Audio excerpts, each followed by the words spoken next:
હરે કૃષ્ણ. તો આવી રહી છે એક વિશેષ એકાદશી, પાંડવ નિર્જળા એકાદશી. હરિ બોલ.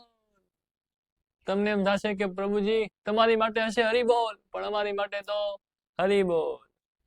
કારણ કે એટલી ભયંકર ગરમીમાં એકાદશી આવે છે.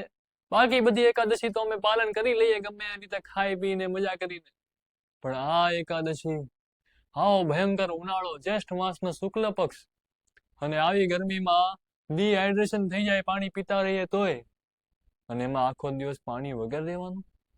બાપ રે પ્રભુજી, નહીં થાય, નહીં થાય. ઘણા લોકો એવું વિચારતા હશે, અને ઘણા લોકો એવું કહેતા હશે કે શું ભગવાન ઈચ્છે છે કે આપણે કષ્ટ ભોગવીએ? શું ભગવાનને આનંદ આવે છે આપણને દુઃખમાં જોઈને? શું ભગવાન એવું ઈચ્છે છે કે આપણા આંતરડા સુકાઈ જાય, આપણું શરીર સુકાઈ જાય? તો નહીં, ભગવાન એવું બિલકુલ ઈચ્છતા નથી. પણ આજે બધી તપસ્યાઓ છે, આજે બધા વ્રત છે, એ એટલા માટે ન હોય કે આપણને કષ્ટ થાય અને ભગવાનને આનંદ આવે. પણ આ વ્રત એટલા માટે હોય છે, આ તપસ્યા એટલા માટે હોય છે કે આ દિવસે આપણે આપણા શરીરની જરૂરિયાતોથી ઉપર ઉઠીએ અને આપણા મનને અને શરીરને ભગવાનમાં એબ્ઝોર્બ કરીએ, હરિનામમાં, હરિકથામાં, એમાં લાગેલા રહીએ. એની માટે આ વ્રત અને તપસ્યા હોય છે. અને આ એકાદશીના વ્રતની મહિમા તો શાસ્ત્રમાં ભરી ભરીને કીધી છે. બૃહન્નારદીય પુરાણનો આ શ્લોક, અશ્વમેધ સહસ્ત્રાણી રાજસૂય શતાની ચ એકાદશ્ય પુવાસસ્ય ફલમ નારહતિ ષોડશીમ એકાદશેન્દ્રિયૈઃ પાપમ યત્કૃતમ ભવતિ પ્રભો એકાદશ્યુપવાનસેન તત્સર્વમ વિલયમ વ્રજેત. અને આ શ્લોકનો અર્થ છે કે હજારો અશ્વમેધ યજ્ઞ અને સેંકડો રાજસૂય યજ્ઞ પણ એકાદશીના ઉપવાસના 16મા ભાગ જેટલા પણ નથી. એકાદશીના દિવસે ભક્તિપૂર્વક ઉપવાસ કરવાથી 11 ઇન્દ્રિયો દ્વારા કરેલા બધા પાપ નષ્ટ થાય છે.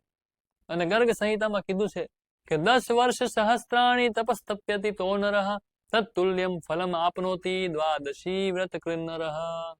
આ શ્લોકનો અર્થ છે, જે વ્યક્તિ એકાદશી વ્રતનું પાલન કરે છે તે 10,000 વર્ષ સુધી તપસ્યા કરવાથી મળતા ફળને પ્રાપ્ત કરે છે.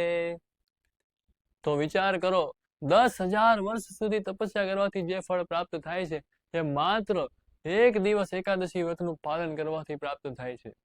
અને આ તો એકાદશીમાં વિશેષ પાંડવ નિર્જલા એકાદશી, તો આમાં તો લાભ જ લાભ છે. તો એ પ્રશ્ન થાય કે આ એકાદશીનું નામ પાંડવ નિર્જલા એકાદશી કેમ છે? તો આની એક બહુ સુંદર કથા પદ્મ પુરાણમાં આવે છે. એકવાર ભીમસેન વ્યાસદેવજી પાસે જાય છે અને એમને પૂછે છે કે હે પ્રભુ, બહુ દુઃખી થઈને પૂછે છે કે હે પ્રભુ, હું ભૂખ્યો નથી રહી શકતો, હું એકાદશી વ્રતનું પાલન નથી કરી શકતો. વર્ષમાં 24 એકાદશી આવે અને મારા પેટમાં તો વૃક નામની અગ્નિ બળે છે, જેનાથી મને અત્યંત ભૂખ લાગે, અને એ ભૂખ મારાથી સહન થતી નથી. મારે કંઈક ને કંઈક ખાવું જ પડે. તો આ 24 એકાદશી વ્રતનું પાલન હું કેમ ન કરું? હા, એવું થઈ શકે કે વર્ષમાં એકાદ વાર હું ભૂખ્યો રહી શકું. તો એવો કઈક ઉપાય હોય તો કયો કે એકવાર ભૂખ્યું રહેવાથી આખા વર્ષની એકાદશીનું ફળ મળી જાય. તો ત્યારે વ્યાસદેવજી જવાબ આપે છે કે જ્યેષ્ઠ માસના શુક્લ પક્ષમાં આવતી આ નિર્જલા એકાદશી, એ વ્રતનું પાલન કરવાથી આખા વર્ષની 24 એકાદશીના વ્રતનું ફળ પ્રાપ્ત થાય છે. એટલા માટે તું આ એકાદશી કર, પણ આ એકાદશીનું વ્રત નિર્જળા કરવું પડે. તો વિચારો, જે ભીમસેન ભૂખ્યા નથી રહી શકતા અને જે ખાવા બેસે ત્યારે ભૂકા બોલાવી દે, એવા ભીમસેન આ એકાદશી વ્રતનું પાલન નિર્જળા કરે છે. કારણ કે એને આ એકાદશીની મહિમા ખબર છે. આ એકાદશીમાં એટલી શક્તિ છે કે આખા વર્ષ દરમિયાન તમારે એકાદશી વ્રતનું પાલન કરવામાં કંઈક ભૂલ થઈ જાય કે કંઈક તૂટી જાય, તો પણ આ વ્રત કરવાથી આખા વર્ષ દરમિયાન જેટલી પણ એકાદશીનું ફળ છે એ પ્રાપ્ત થાય છે. અને આ એમને નથી કહેતો. જો આ પદ્મ પુરાણનો શ્લોક, સંવત્સરસ્ય યા મધ્યે એકાદશ્યો ભવંતિઃ તાસામ ફલમ આપનોતિ પુત્ર મે નાત્ર સંશય. આનો અર્થ છે કે પદ્મ પુરાણમાં વ્યાસદેવે ભીમસેનને કીધું, હે પુત્ર, આખા વર્ષ દરમિયાન બધી એકાદશી કરવાથી જે ફળ મળે છે તે ફક્ત આ એક નિર્જળા એકાદશી રાખવાથી પ્રાપ્ત થાય છે, એમાં કોઈ શંકા નથી. તો કારણ કે ભીમસેન આ એકાદશી વ્રતનું પાલન કરે છે, એટલા માટે આ એકાદશીને પાંડવ નિર્જલા એકાદશી અથવા ભીમ 11 કહેવાય છે. અને એકાદશીનું વ્રત કરવાથી દરેક પ્રકારના પાપ નષ્ટ થઈ જાય છે. એકવાર પાપ પુરુષ ભગવાન પાસે જાય છે અને ભગવાનને કહેવા લાગ્યો કે હે પ્રભુ, તમે આખા જગતની સૃષ્ટિ કરી છે અને તમે મારી પણ સૃષ્ટિ કરી છે, પણ આ એકાદશીનો દિવસ એટલો પવિત્ર છે કે એ દિવસે દરેક પ્રકારના પાપ નષ્ટ થઈ જાય છે. તો પ્રભુ, હું ક્યાં જાઉં? મારે કઈ જગ્યાએ રહેવાનું એકાદશીના દિવસે? મારી રક્ષા કરો. તો ત્યારે ભગવાને કીધું કે કાંઈ વાંધો નહીં બેટા, તારે આ દિવસે અન્નમાં વાસ કરવાનો. એટલે આ એકાદશીના દિવસે દરેક પ્રકારના જેટલા પાપ હોય સંસારમાં, એ દરેક પાપ અન્નમાં વાસ કરે છે. એટલે આ દિવસે અન્ન ન ખાવું જોઈએ. જે વ્યક્તિ એકાદશીના દિવસે અન્ન ખાય છે એના ખાતામાં દરેક પ્રકારના પાપ લખાઈ જાય છે. યમરાજ પાસે જાશો તો યમરાજ કહેશે કે તમે સ્ત્રી હત્યા કરી છે, તમે બ્રાહ્મણ હત્યા કરી છે, તમે ગો હત્યા કરી છે. બોલે નહીં પ્રભુ, મેં તો કાંઈ નથી કર્યું. સાહેબ, તમે એકાદશીના દિવસે અન્ન ખાધું હતું? બોલે હા. હા, તો એકાદશીના દિવસે અન્નમાં જ બધા પાપ હોય છે, એટલે તમારા ખાતામાં બધા પાપ ચડી ગયા. એટલે ભક્તો, એકાદશીના દિવસે અન્ન બિલકુલ નહીં ખાવું જોઈએ. પાપ તો નષ્ટ થાય જ છે, પણ આ એકાદશીનું વ્રત કરવાથી કોઈ પણ આધ્યાત્મિક કાર્યનું 10 ગણું વધારે ફળ મળે છે. અને પાંડવ નિર્જલા એકાદશીના દિવસે આધ્યાત્મિક કાર્ય કરો તો 100 ગણું વધારે ફળ મળે છે. તો આવો મૂકો જવા દેવાય? એટલે કે 16 માળા કરો તો 1600 માળાનું ફળ. પછી તમને એમ થાય કે આ તો આધ્યાત્મિક ફાયદો થઈ ગયો, પણ શરીરને કઈ ફાયદો થાય છે? તો શરીરને પણ ફાયદો થાય છે. ઉપવાસ કરવાથી શરીર આખું ડિટોક્સ થઈ જાય છે. અંદર જે શરીરમાં ટોક્સિન છે એ બધા ટોક્સિન દૂર થઈ જાય છે અને શરીર સિસ્ટમ અંદરથી ક્લીન થઈ જાય. તો શરીરને પણ ફાયદો થાય છે. પણ અલ્ટિમેટ ફાયદો શું? અલ્ટિમેટ ફાયદો એ છે કે એકાદશી વ્રત કરવાથી ભગવાન કૃષ્ણનો પ્રેમ પ્રાપ્ત થાય છે. તો એટલા માટે એકાદશી કરવી જોઈએ. તો આટલો બધો ફાયદો છે, તો તમે આ નિર્જલા એકાદશી વ્રતનું પાલન કરશો કે નહીં એ કોમેન્ટમાં જરૂર જણાવજો. હવે પ્રશ્ન થાય કે આ એકાદશીનું વ્રત શરૂ ક્યારે થાય છે? તો આવનારી તારીખ 25 જૂન 2026 ના દિવસે સવારે બ્રહ્મ મુહૂર્તની પહેલા 1 મુહૂર્ત પહેલા, એટલે કે 3:30 વાગ્યે સવારે આ એકાદશી શરૂ થઈ જાય છે અને બીજે દિવસે સવારે પારણાના ટાઈમ સુધી આ વ્રતનું પાલન કરવાનું હોય છે. તો એવું નહીં કે આખો દિવસ ઓહો હજી તો 12 જ વાગ્યા છે, બહુ તરસ લાગી છે, પાણી પીવું પડશે, ક્યારે સવાર પડશે હું પાણી પીશ, પાછું ઘડિયાળમાં હજી તો 6 જ વાગ્યા છે, ક્યારે દિવસ પૂરો થશે.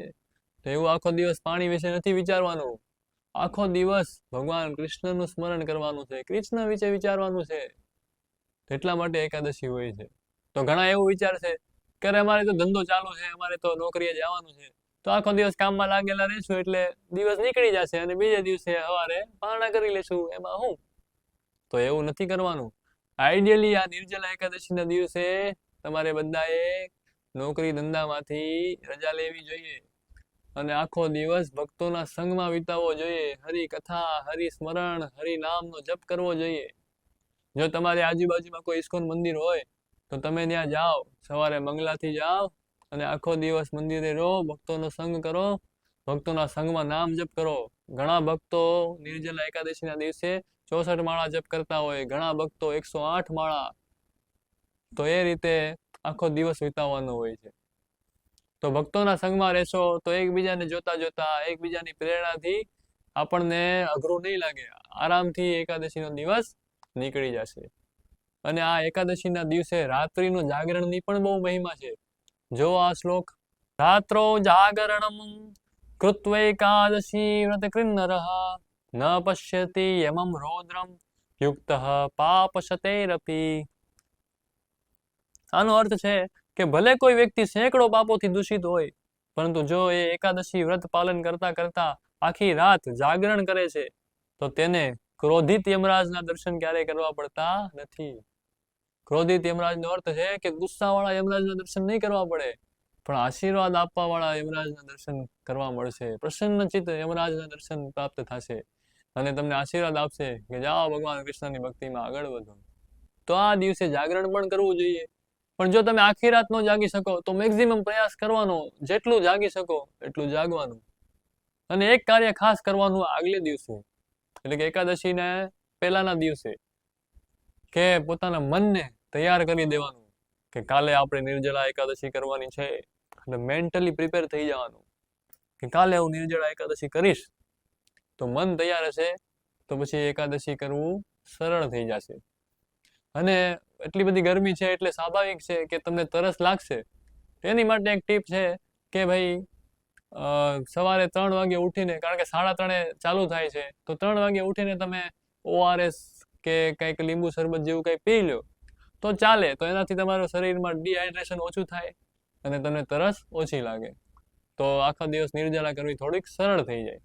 પણ એવું થઈ શકે કે તમે નક્કી કર્યું છે કે હું નિર્જળા એકાદશી કરીશ, પણ નિર્જળા કરતા કરતા પછી ડિહાઇડ્રેશન થઈ જાય ને વીકનેસ આવી જાય અને તમને એવું લાગે કે હું બીમાર પડી જાય અને કાં તો પથરી થઈ જશે, કાં તો સુગર ઉપર નીચે થઈ જશે. તો જો એવું કંઈક હેલ્થ પ્રોબ્લેમ લાગે તો પછી એક આ રેર કેસમાં, એક્સ્ટ્રીમ કેસમાં તમે પાણી પી શકો છો, પણ થોડુંક હો, બહુ વધારે નહીં. એવું નહીં કે ઘટ બોટલોની બોટલો ખાલી કરી દીધી. પાણી પી શકાય પણ થોડું, અને છતાંય બહુ તકલીફ પડી જાય તો પછી થોડા ફ્રૂટ ખાઈ શકાય, પણ થોડા. અને જો છતાંય તમને એવું લાગે કે હજી વીકનેસ લાગે છે અથવા હજી એવું લાગે છે કે તકલીફ પડી જશે, પ્રાણ નીકળી જશે, તો પછી વધારે ફ્રૂટ ખાઈ લેવાના, પણ આ દિવસે રાંધેલો પ્રસાદ તો લેવો નહીં. તો આ રીતે નિર્જળા એકાદશીનું વ્રત કરવું જોઈએ. અને બીજા દિવસે હવે પારણા કઈ રીતે કરવાના? તો સવારે પારણાનો સમય છે દ્વાદશીના દિવસે સવારે 5:56 થી સવારે 10:27 સુધી. તો આ ટાઈમમાં જ તમારે પારણા કરવાના રહેશે. આ ટાઈમમાં પારણા નહીં કરો તો પછી એકાદશીનું ફળ પ્રાપ્ત થતું નથી. એટલે અને પારણા વખતે એવું નહીં કે કેરીની સિઝન છે તો કેરીનો રસ આવ્યો સામે અને ભૂકા બોલાવી દીધા, ઘટ ઘટ ઘટ ઘટ ઘટ ઘટ કેરીનો રસ પી ગયા. એ જ કેરીનો રસ એ જ ઇટ નીકળી જશે, ઝાડા બાડા થઈ જશે, ખબર નહીં. એટલા માટે એવું નહીં કે જે હાથમાં આવ્યું ભૂકા બોલાવી દીધા. નહીં, પેલા કંઈક હલકું લ્યો, કે લીંબુ શરબત કે છાશ કે દહીં એવું કંઈક લો. દૂધની આઈટમ તો બિલકુલ નહીં લેવાની, નહીતર પછી બીમાર પડશો અથવા પેટ ખરાબ થઈ જશે. તો આવી હલકી વસ્તુ લઈ શકાય. અને થોડા સમય પછી થોડાક ફ્રૂટ ખાવા જોઈએ, અને પછી થોડા સમય પછી કંઈક ખીચડી જેવું હલકું કંઈક ખોરાક લેવો જોઈએ. એનાથી તમારું બોડી ધીમે ધીમે બેલેન્સ થશે. નહીતર એક હારે બધું ઠૂસી નાખશો તો પછી બીમાર પડશો. એટલે આ ખાસ ધ્યાન રાખવાનું કે પારણામાં જે આવ્યું એ જીક બોલાવી દીધી, એવું નહીં. તો આ ભીમ 11 એટલે કે પાંડવ નિર્જલા એકાદશી બહુ પાવરફુલ છે. અને આ એકાદશી વ્રતનું તમે પાલન અવશ્ય કરજો. જેટલા લોકો આ વિડીયો સાંભળે છે એ બધાને મારી વિનંતી છે કે તમે જરૂરથી જરૂર આ નિર્જલા એકાદશી વ્રતનું પાલન કરજો, અને બીજા લોકોને પણ આ એકાદશી વ્રતનું પાલન કરવા માટે પ્રેરણા આપજો. એમને સુધી પણ આ વિડીયો પહોંચાડજો, જેથી એમને પણ લાભ થાય. અને તમે પાલન કરશો કે નહીં એ કોમેન્ટમાં જરૂર જણાવજો. તો આ ભીમ 11 પાંડવ નિર્જલા એકાદશીની તમને ખૂબ ખૂબ શુભકામનાઓ. હરે કૃષ્ણ.